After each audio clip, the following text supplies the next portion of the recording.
Trastornos renales. Entre los trastornos renales hay algunos que son congénitos, en los que se ve, por ejemplo, una agenesia renal, que suele ser unilateral, que se presenta en una de cada 1000 o cada 2000 y que afecta a pacientes del sexo masculino.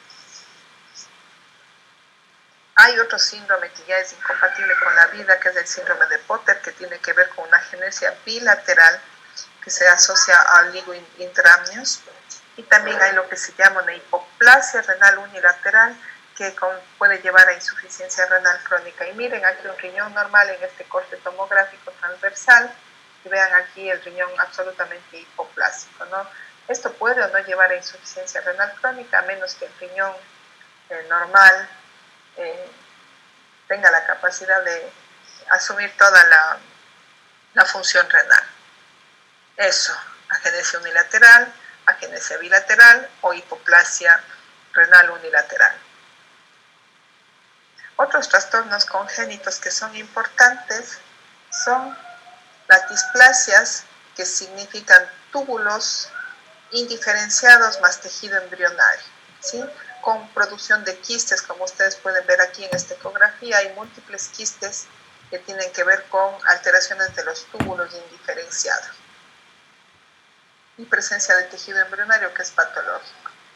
Está la agenesia ureteral bilateral, y hay también lo que se llama el riñón en herradura. Miren este riñón está fusionado con el otro, o los dos riñones están fusionados entre sí a través o por medio de su polo inferior. Y esto es lo que se llama el riñón en herradura, que también es un trastorno congénito, que podría o no tener alteraciones sintomáticas, pero afortunadamente, como ustedes ven, la salida de los ureteres es normal. Así que habría que ver que probablemente la función glomerular no debería verse tan alterada, aunque aquí hay una pieza anatómica, ¿no? Que sí sea, como ustedes comprenderán, este paciente ya no está bien.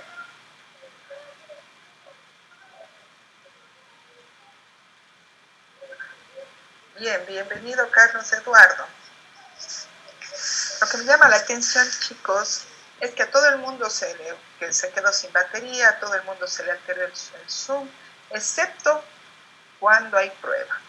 Y cuando les digo que les voy a tomar un examen difícil, empieza todo el mundo a entrar y a decirme que esto está producido por alteraciones o por problemas de la tecnología. No es así. Doctora, disculpe, yo estoy con problemas de internet este rato, y si quiere le puedo mandar foto y todo, o sea, a privado para que vean. Yo sí he estado toda la clase. Bueno, continuemos con la clase, por favor. Bien, otra alteración que es muy frecuente y que no suele tener mayores problemas es este quiste renal simple. Se está haciendo una tomografía, perdonen ustedes, una ecografía, como ustedes pueden ver. Aquí está el riñón y se encuentra un quiste renal. Generalmente es un hallazgo. Hallazgo significa que estoy haciendo la ecografía, en este caso por otros motivos, y que apareció de manera accidental, que no se esperaba. Generalmente es un quiste que no tiene ninguna implicación, el riñón está con sus funciones absolutamente conservadas y no hay que hacer nada más que observar. ¿Sí? Los pacientes se asustan, se confunden y piensan que es una patología que implica gravedad, pero de ninguna manera lo es. Claro que hay otros quistes renales que están mediados por alteraciones genéticas que pueden tener implicaciones mucho más graves e importantes, quistes medulares, ¿no es cierto? Alteraciones autosómicas recesivas con enfermedad poliquística renal, y aquí tenemos una enfermedad poliquística. Esto es distinto. El riñón poliquístico suele ser un riñón que crece mucho y que a veces hay que extraer y que puede tener alteradas sus funciones glomerulares, pero por supuesto la filtración y todo lo demás. Pero aquí en general hay que dar tratamiento, y en el quiste renal simple no tanto.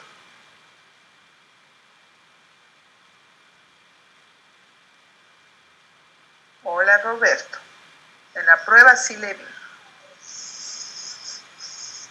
Doctora.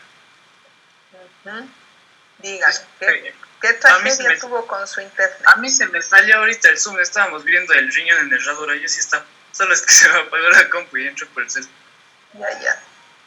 Sí. Bueno. Bien, está bien.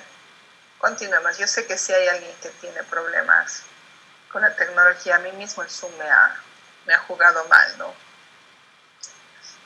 Bien. Vamos a ver ahora las alteraciones obstructivas del tracto urinario. El problema con las alteraciones obstructivas distales al riñón es que pueden, cuando son muy persistentes, pueden causar insuficiencia renal postrenal.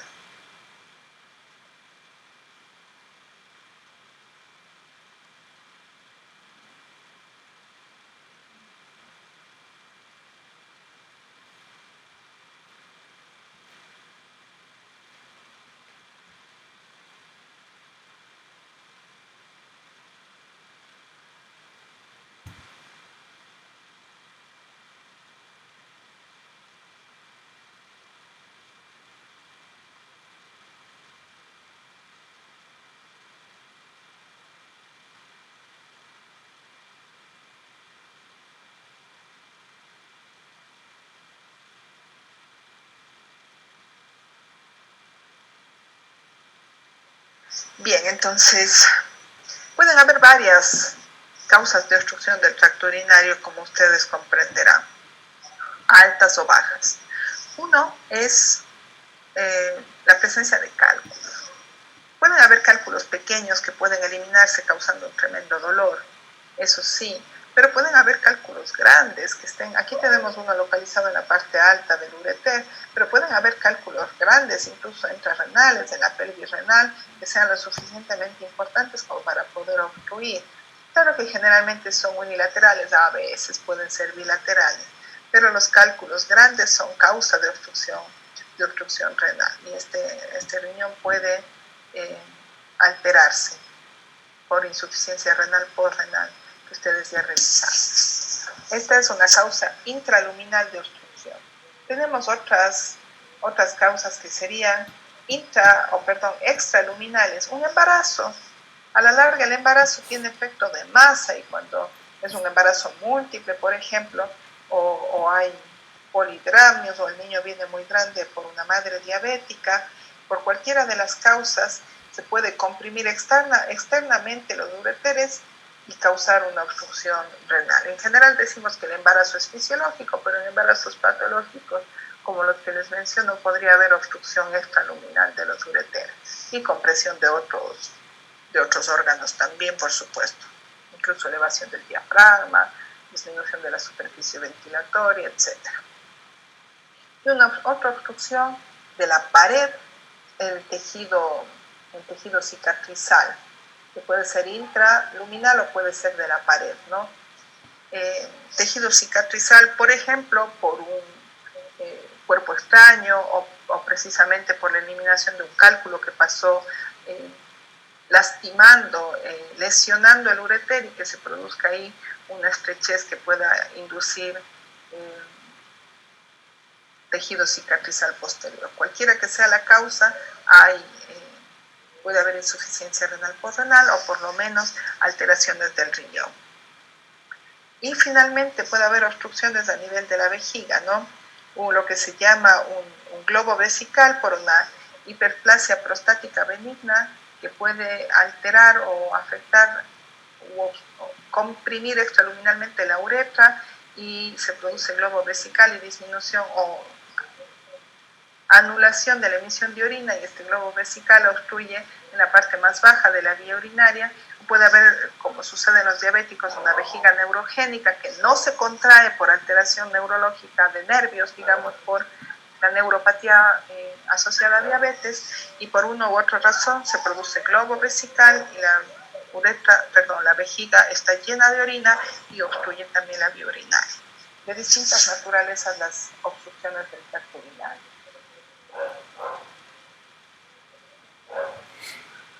¿Cuáles son los mecanismos de daño? Hay éstasis y hay dilatación. Permítanme un segundo.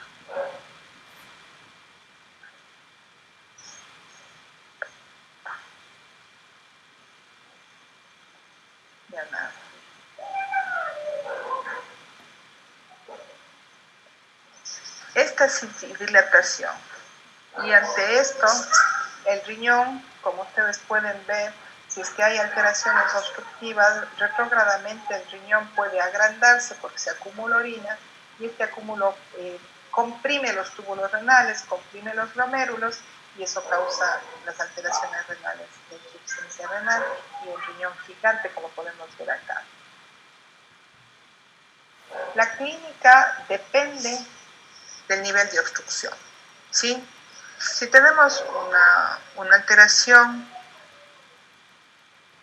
de la parte alta del ureter, el dolor no es muy intenso, puede ser leve, ¿sí? Sobre todo si el cálculo no está intentando salir, pero la destrucción renal es evidente, porque hay una obstrucción absoluta, ¿sí? Aunque no tan dolorosa. Cuando el cálculo está en la parte más distal del ureter, hay un tremendo dolor que se llama el cólico ureteral, que es uno de los dolores más severos que experimenta el ser humano, terriblemente doloroso, ¿sí? Además, cuando hay alteraciones renales, puede haber hipertensión arterial. Bien, y cuando la alteración es a nivel de vejiga, puede haber una anuria, ¿sí? Cuando la obstrucción es total y esto llevará a insuficiencia renal aguda por renal, y cuando la obstrucción es parcial hay poliuria.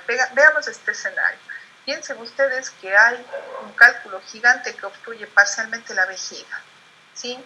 No obstruye totalmente, entonces algo se elimina de orina, pero como está ocupada la superficie de la vejiga, se llenará de orina o habrá deseo o habrá micción con una pequeña cantidad de orina porque la mayor parte está ocupada por el cálculo. Entonces eso es lo que se llama poliuria y está causado por una obstrucción parcial de la vejiga, generalmente por un cálculo. ¿Cómo hacemos diagnóstico? Con imágenes, con ecografías, con tomografías. Bien, ¿alguien pudo revisar esto? ¿Cuáles son los 3 factores que influencian la formación de cálculos? ¿Cuál de las personas que se salió de la clase y que tuvo que volver a entrar nos quiere preparar esto para la siguiente clase? Voluntarios. Emily. ¿Ya? Entonces usted, pero me hace acuerdo por favor, porque yo no me voy a acordar, no recuerda para la siguiente clase. Los 3 factores que influencian en la formación de cálculo. Los tipos de cálculos, ¿quién nos va a presentar en la siguiente clase? De las personas que tuvieron que entrar diferidamente.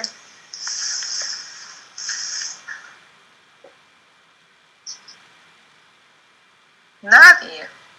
Carlos Eduardo Astudillo, los tipos de cálculos renales, por favor.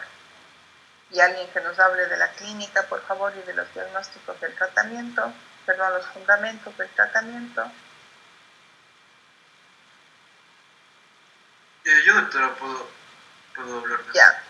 Ya, Daniel, dejemos así porque entre las personas que entraron tarde no hay más voluntarios. Entonces, mire usted, entran tarde y no son voluntarios para preparar un tema, entonces yo me voy haciendo una idea de cuál es la realidad, ¿no? Ahí están los tipos de cálculos que no lo vamos a decir porque ya ustedes saben.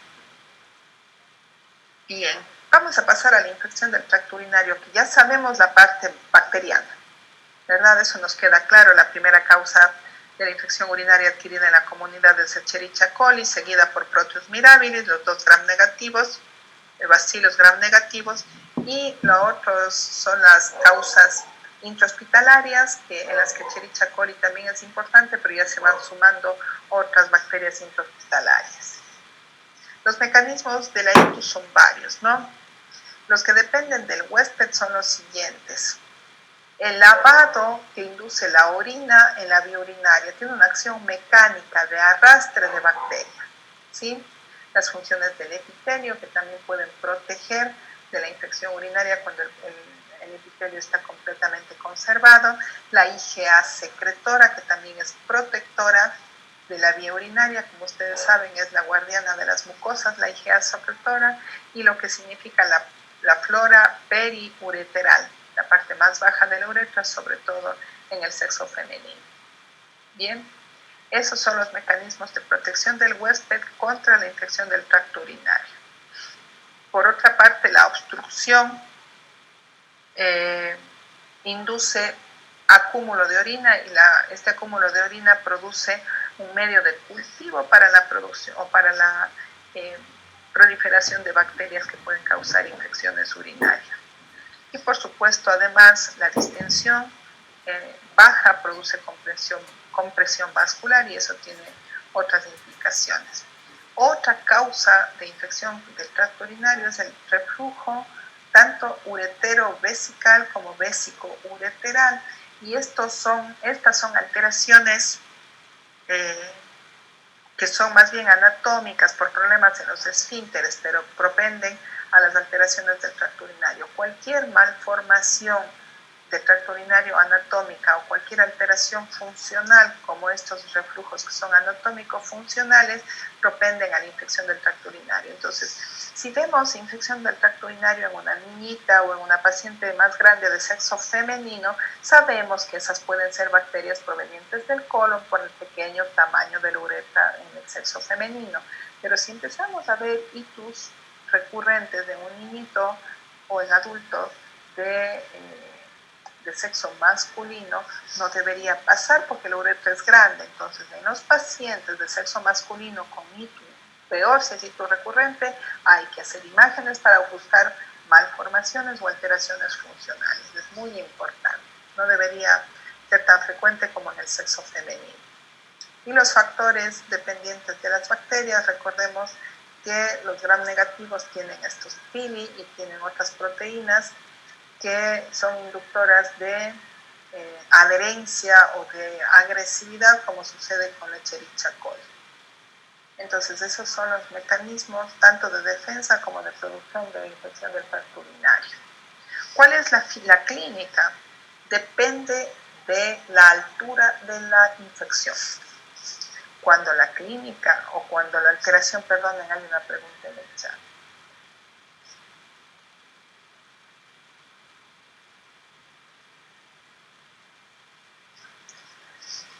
Sí,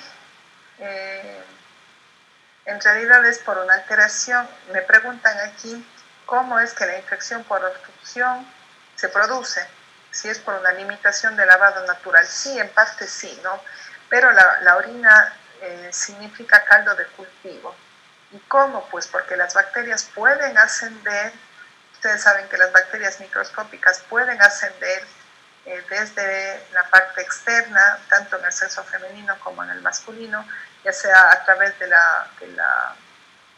las bacterias provenientes del colon o de las bacterias periuretrales, ¿no? Entonces las bacterias pueden ascender y si encuentran un medio de cultivo pueden proliferar. Además, la obstrucción lesiona el epitelio y un epitelio lesionado también propende a que estas bacterias que ingresen puedan producir mayor inflamación. Así sería. Ya, contestada entonces la pregunta me parece. Entonces recordemos que lo que les acabo de explicar es en base a una pregunta de su compañero. Martín Álvarez, diga. Y doctora, con esta pregunta justo del compañero me puse a pensar una cosa. Como dice, la orina puede ser un caldo de cultivo para la infección, pero si no estoy mal, decía en el libro que la orina en un inicio, cuando salía por los ureteres y todo, era una orina estéril, y que después, al final de, digamos, la parte anatómica, y al final de la uretra, cuando iba a salir, ahí podía ir arrastrando organismos, o en ese caso ya podría estar más cerca de tener bacterias, pero en las partes altas, digamos, anatómicamente, era orina estéril. Entonces, si la obstrucción se produce en una parte alta, anatómicamente hablando, es decir, a través del nivel renal o en una parte del uretra bastante elevada, ¿esto podría decirse que es menor riesgo para infección o no hay una relación en cuanto a la anatomía de la obstrucción y el riesgo de infección? Yo diría que el riesgo de infección siempre es más alto en la parte baja de la vía urinaria. De hecho, son mucho más frecuentes las infecciones bajas. Las cistitis, por ejemplo, son mucho más frecuentes. Sin embargo, el ascenso de bacterias y el hecho de que haya obstrucción y orina presente acumulada sí produce caldo de cultivo. Eso es importante recordar. Y a propósito de esto, bueno, no para infecciones, extra. Recordemos que actualmente ya no se consideran estériles, pero eso no tiene que ver con infección, ojo. Pero ya no se consideran estériles ni la parte baja de la vía respiratoria, ni la parte alta de la vía urinaria, porque sabemos que el microbioma sí está presente, ¿no? Pero bueno, eso no tiene nada que ver con infecciones, porque es solo material genético de bacterias lo que se encuentra. Eso. ¿Está respondida su pregunta, Martín? Sí, doctora, al final sí es más riesgoso que la de infección. La parte baja, sí. Más baja. Pero sí, pero también puede pasar una infección a parte alta. Pero por supuesto son las pielonefritis, que son infecciones severas. Listo, muchas gracias, doctor. Las pielonefritis causan sobre todo con fiebre, escalofrío y dolor. En general, las pielonefritis pueden ser adquiridas por vía baja, pero sobre todo pueden ser adquiridas por vía sistémica tras una bacteriemia, ¿no? Que también es una posibilidad. Y cursan con pocos síntomas urinarios, pero al tratarse de una infección sistémica importante tienen mucha fiebre y característicamente la fiebre está precedida por importante escalofrío. Muchos cuadros febriles tienen escalofrío, pero más que nunca. Cuando tengan un paciente con fiebre y harto escalofrío, y está asintomático desde otro punto de vista, tienen que descartar una pielonefritis, que son las infecciones urinarias altas. Puede haber dolor, pero el dolor es leve, sordo, no es tan importante. Por otra parte, las infecciones urinarias bajas cursan con mucha sintomatología irritativa, con mucho dolor, disuria, polaquiuria, son muy molestosas, ¿sí? La orina, puede haber dolor abdominal también, la orina se ve turbia y hay que hacer diagnóstico diferencial con las enfermedades de transmisión sexual, con las uretritis gonocócicas y no gonocócicas, pero es mucho más frecuente que esto sea causado por Escherichia coli y por Proteus, como ustedes saben. Muchos síntomas urinarios en el caso de las infecciones bajas y poco en el caso de las infecciones altas, pero en las infecciones altas mucho fiebre, escalofrío, eventualmente un poco de dolor lumbar y en las otras, insisto, muchos síntomas urinarios. Muy molesto, extremadamente molestos los síntomas urinarios bajos. Y hay un aforismo médico antiguo que decía: mientras el valiente riñón calla, la cobarde vejiga chilla. Sí, como para que no se olviden nunca de cuánta sintomatología urinaria produce la vejiga. Eso. ¿Preguntas tal vez, Paula? Doctora, como que para dar una parte también quería decir que muchas veces así se confunde como que infecciones recurrentes en niñas puede ser solo como serían por infecciones bacterianas, pero también es de tener en cuenta que si ya es un número anormal es de hacer otros exámenes, porque por ejemplo puede haber lo que hablamos del estrechamiento y eso les puede afectar el riñón y incluso se distienden los riñones, corre peligro de perdido después de algunos años. Exacto. En sexo femenino podríamos esperar infecciones que pueden aparecer más de una vez, pero si son recurrentes, con mala respuesta al tratamiento y muy seguidas, evidentemente también hay que estudiar alteraciones anatómicas. Gracias, Paula, así es.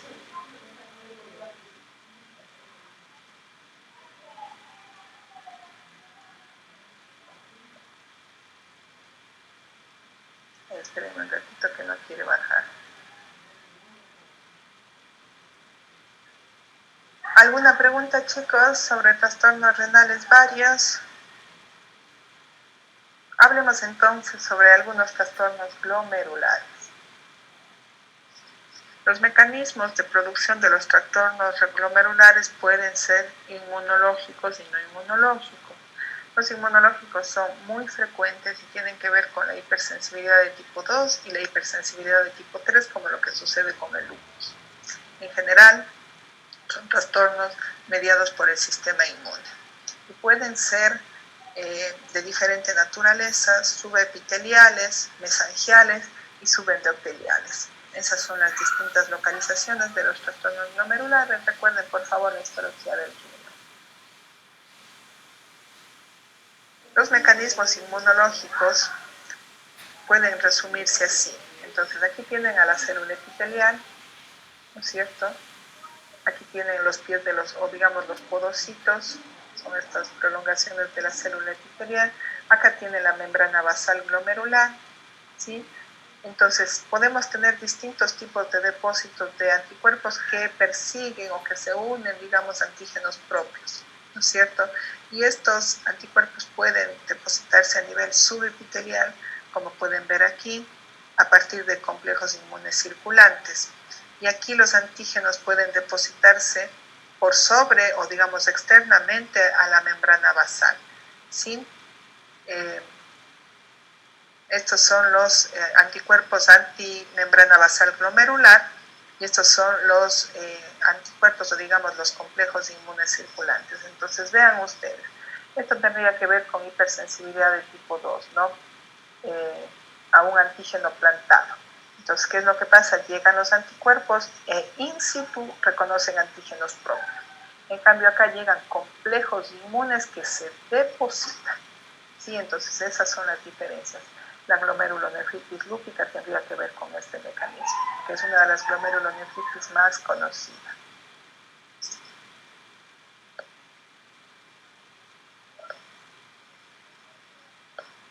No sé qué pasa con mi presentación.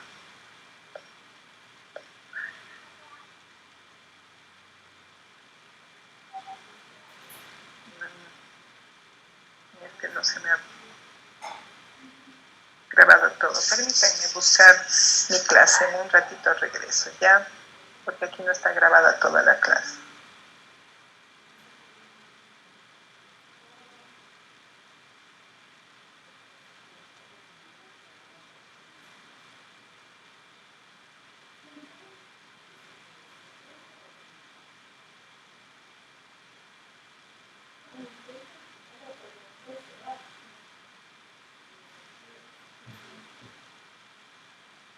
Chicos, ahora sí pueden descansar un ratito.